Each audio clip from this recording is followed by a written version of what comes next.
샬롬. 오늘도 귀한 생명을 주신 하나님께 감사를 드립니다.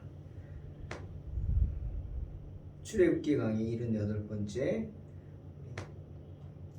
누군가를 위하여 찬양함으로 시작하겠습니다.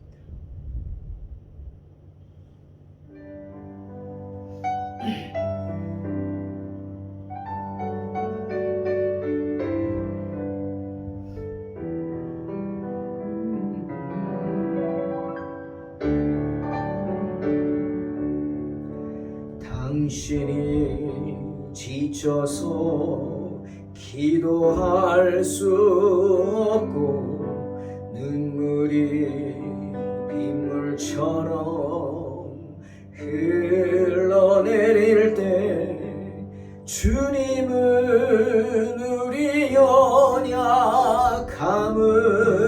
아시고 사랑으로 인도하시네.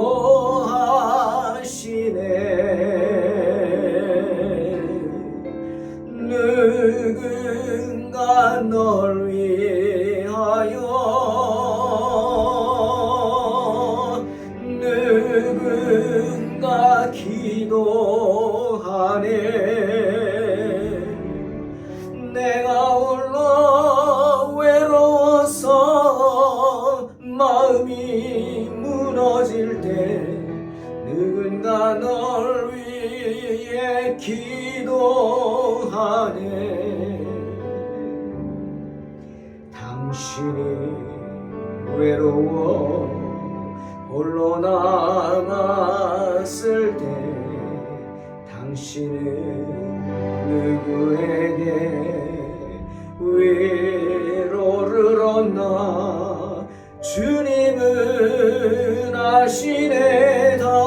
당신의 마음은 그대 홀로 잊지 못함을.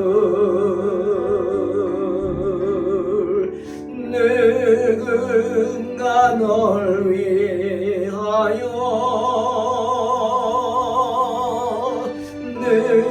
누군가 기도하네. 내가 홀로 외로워서 마음이 무너질 때 누군가 널 위해 기도하네.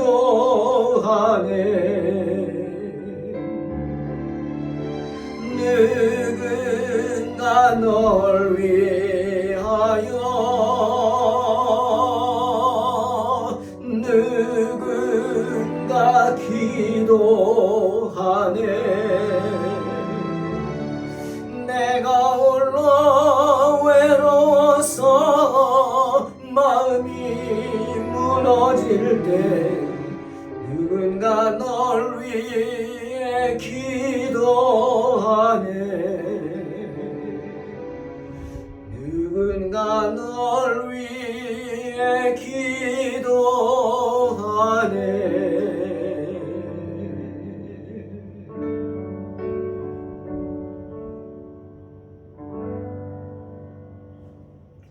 아멘. 출애굽기 22장 1절로 6절 공독합니다. 사람이 소나 양을 도둑질하여 잡거나 팔면 그는 소 한 마리에 소 5마리로 갚고 양 한 마리에 양 4마리로 갚을지니라. 도둑이 뚫고 들어오는 것을 보고 그를 쳐 죽이면 피 흘린 죄가 없으나 해 돋은 후에는 피 흘린 죄가 있으리라.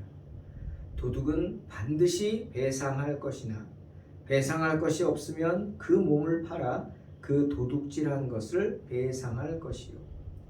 도둑질한 것이 살아 그의 손에 있으면 소나 낙이나 양을 막론하고 갑절을 배상할지니라.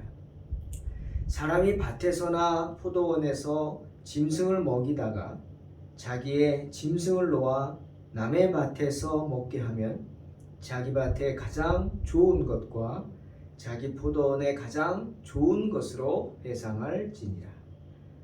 불이 나서 가시나무에 댕겨 낯가리나 거두지 못한 곡식이나 밭을 태우면 불놓은 자가 반드시 배상할지니라. 아멘. 오늘은 이스라엘 사람들이 키우는 가축에 대한 배상법에 대해서 말씀하십니다. 그 당시에는 화폐라는 게 없죠.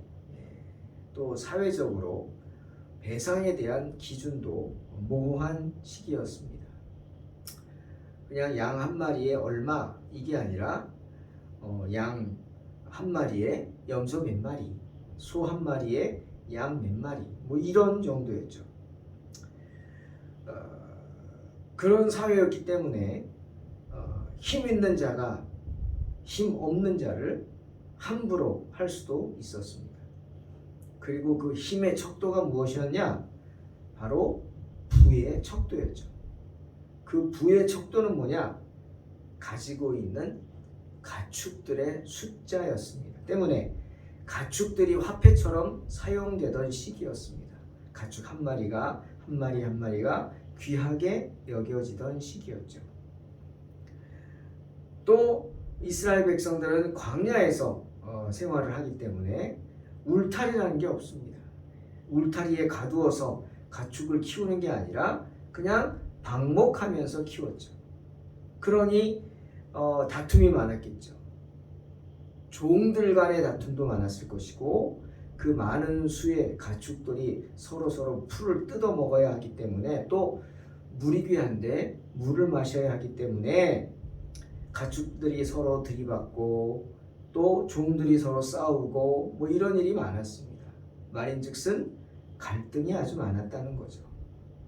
때문에 하나님께서는 오늘처럼 특별히 가축에 대한 배상법을 율법으로 정하셔서 사람들 간의 그런 갈등의 요소를 없애고자 하신 것입니다. 자, 먼저 가축을 도적질한 경우에 관한 율법이 나와 있습니다. 4절. 만일 어떤 사람이 남의 가축을 도적질하였다. 그리고 숨겨놓은 게 발각됐다. 그러면 어떻게? 2배로 배상을 해야 했습니다. 그리고 1절에 만일 그가 훔친 양이나 소를 죽였거나 팔아버렸다. 그러면 갚아야죠. 어떻게?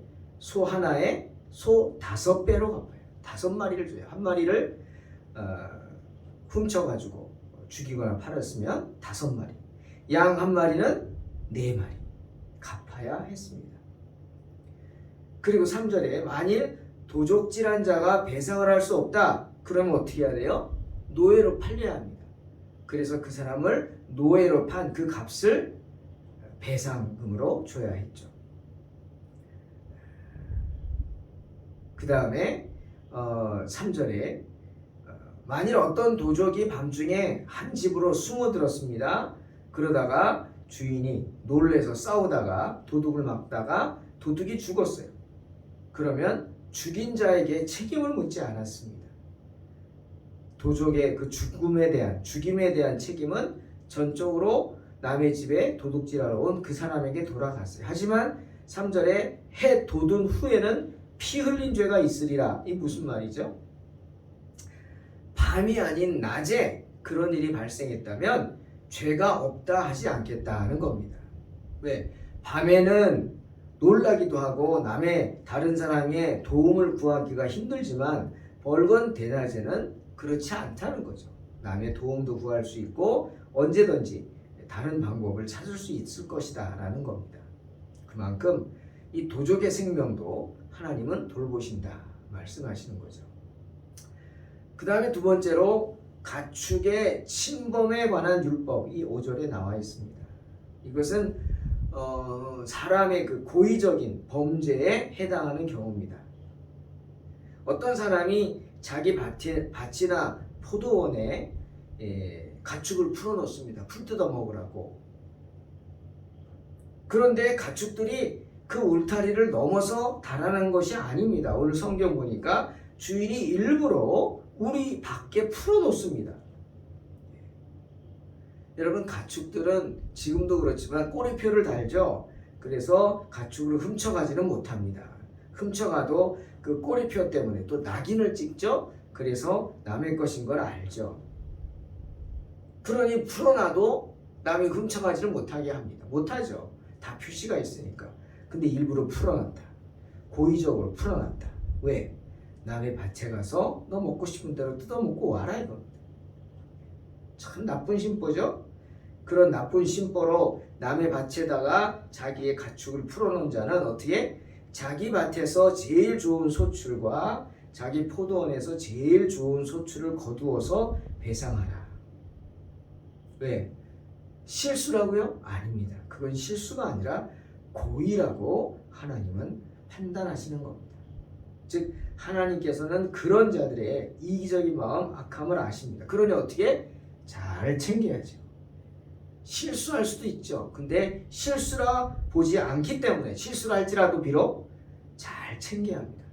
자기 가축을 신경 써서 잘 관리하라, 그런 뜻이죠. 그래서 서로 간에 오해나 다툼이 없게 해야 된다. 그 다음에 6절 보니까 화재로 인한 손실에 대한 율법이 나와 있습니다. 우리도 가끔 시골에서 논두렁 태운다 그러죠. 그러다가 어떻게 됩니까? 바람 불어서 그 불이 자기 집으로 옮겨부터 자기 집도 태우고 초가상간을 다 태운다고. 큰 산불이 일어나서, 우리 얼마 전에 강원도에 큰 산불이 일어났죠. 그게 왜 그래요? 어떤 사람이 밭을 태우다 일어난 일이. 기가 막히죠. 하지 말라고 그랬는데도 합니다. 이스라엘 사람들도 광야에 있는 쓸모없는 가시나무들을 태웠습니다. 자기 밭을 넓히기 위해서 밭에 있는 가시나무를 태우기도 했습니다. 하지만 그렇게 가시나무를 태우려다가 자기 곡식까지 태워버리고, 자기 거 태우면 모르겠는데 남의 곡식까지도 태워버린단 말이죠. 그럼 어떡합니까? 예? 난 바람이 그렇게 크게 불 줄 몰랐다고, 내 잘못 아니라고, 바람 탓이라고 우기겠습니까? 예? 그냥 내가 부주의한 것을 인정한다고. 그럼 맙니까? 부주의했다 그러면 끝이에요? 아니죠. 책임져야 합니다. 죄예요. 하나님은 사람들의 그런 부주의한 행위에 대해서도 책망을 하십니다. 분명하게. 때문에 부주의한 사람들이 무죄 판결을 받아서는 절대로 안 됩니다. 절대로 안 되죠. 한 사람의 부주의가 얼마 전 강원도 산불처럼 수많은 사람들을 공포에 또 죽이기도 하고 또 고통받기도 하고 집도 없이 내몰려서 지금도 가난과 고난 속으로 몰아넣을 수 있기 때문에 나라에서 보상을 그걸 어떻게 합니까? 다. 또 불을 낸 사람은 평생 감옥에서 썩어야 될지도 모릅니다. 그것이 법입니다. 그러니 사람들은 알아야 합니다. 가축 관리도 다 잘해야 되고 불장난도 하지 말아야 되고 자신의 부주의에 대해서 벌을 받게 된다는 사실을 알라는 겁니다. 여러분, 성경에 나오는 부주의한 행위 뭐가 있을까 생각하니까 멀리 갈 것도 없어요. 대표적인 이야기가 있죠. 누구예요? 창세기 처음에 나오는 하와입니다. 하와는 하나님 말씀에 부주의한 거예요. 그러니 어떻게? 하나님이 아무리 말씀하셔도 말씀을 귓등으로도 듣지 않은 겁니다. 도리어 하나님 말씀 듣지 않고 뱀의 말에 귀를 기울이죠. 왜요? 뱀은 솔깃한 말을 했거든요. 하와가 솔깃할 만한 그런 말을 했어요. 너 이거 먹으면 하나님과 같아져. 솔깃하죠. 뱀이 하와가 선악과를 먹고자 하는 본능을 자극했기 때문에 결국 뱀의 유혹에 넘어가 하와가 선악과를 따먹은 겁니다. 부주의했죠. 하나님께 대하여 부주의했어요. 그 결과 어떻게 돼요? 영생의 기회를 놓치는 건 물론이고 하나님께 벌을 받게 됩니다. 하와 자신만 하나님께 벌을 받는 게 아니에요.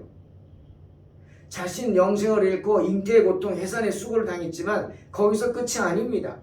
하와만 아니라 오늘날까지도 하와의 후손들이 많은 여자들이, 여인들이, 모든 여인들이 잉태의 고통과 해산의 수고를 당해야 했습니다. 왜? 하와의 부주의함 때문에 그런 결과가 온 거죠. 하와의 그런 부주의한 행위 때문에 오늘날의 모든 여성들이 잉태의 고통과 해산의 수고, 애를 낳다 죽기도 하는 겁니다. 사랑하는 성도 여러분, 하나님께서는 당신의 백성들에 대해서 이렇게 섬세하게 살피십니다. 그러니 당신의 백성들이 당하는 고난도 섬세하게 보고 계시고 그 고난에 대한 해결 방법 또한 구체적으로 말씀하고 계시는 겁니다. 행여나 별거 아닌 사소한 일 때문에 서로가 서로를 미워하면서 다툴까봐 하나님은 이렇게 이스라엘 백성들이 살면서 겪게 되는 어쩔 수 없는 상황에 처했을 때에 대한 율법을 정해놓으셔서 해결케 하신 것입니다. 하지만 율법보다 더 중요한 건 뭡니까? 마음입니다. 무릇 지킬 만한 것보다 더욱 내 마음을 지키라. 생명의 근원이 이에서 납니다. 주님 한번 말씀하시죠? 지켜야 합니다. 하나님은 무릇 뭘 보세요? 율법을 정해 놓으셨지만 율법을 지키나 안 지키나만 보시는 게 아니라 우리들의 마음을 살펴보십니다. 서로를 향한 그 마음을 지켜보고 계십니다. 율법을 지키는지 안 지키는지 그 당신의 백성들을 지켜보실 뿐 아니라 서로에 대해서 어떤 마음을 품고 살아가는지 우리의 일거수일투족을 지켜보십니다. 그래서 우리의 부주의한 행위들과 부주의한 마음들을 깊이 지켜보고 심판하고 계십니다. 사랑하는 성도 여러분, 누가복음 6장 45절 말씀 기억하십시오. 선한 사람은 마음에 쌓은 선에서 선을 내고 악한 자는 그 쌓은 악에서 악을 내나니 이는 마음에 가득한 것을 입으로 말함이니라 말씀하십니다. 지키시기 바랍니다. 언제나 여러분의 마음과 또한 여러분의 행동에 있어서 선한 마음을 품고 선한 행동을 함으로 승리하는 삶을 사시기를 주의 이름으로 축원합니다. 기도하겠습니다. 하나님 감사합니다. 언제나 주님 곁을 떠나지 않게 하시고 주님의 음성에 귀 기울이며 살아갈 수 있도록 주님 축복하여 주시옵소서. 주님의 말씀이 내 발의 등이 되기를 원합니다. 내 발의 빛이 되기를 원합니다. 언제나 선한 마음과 선한 생각 가운데 선한 행동을 함으로 하나님의 말씀을 부주의하게 듣지 않는 복된 성도들 되게 하여 주시옵소서. 예수님의 이름으로 기도하옵나이다. 아멘. 믿음으로 승리하시기 바랍니다.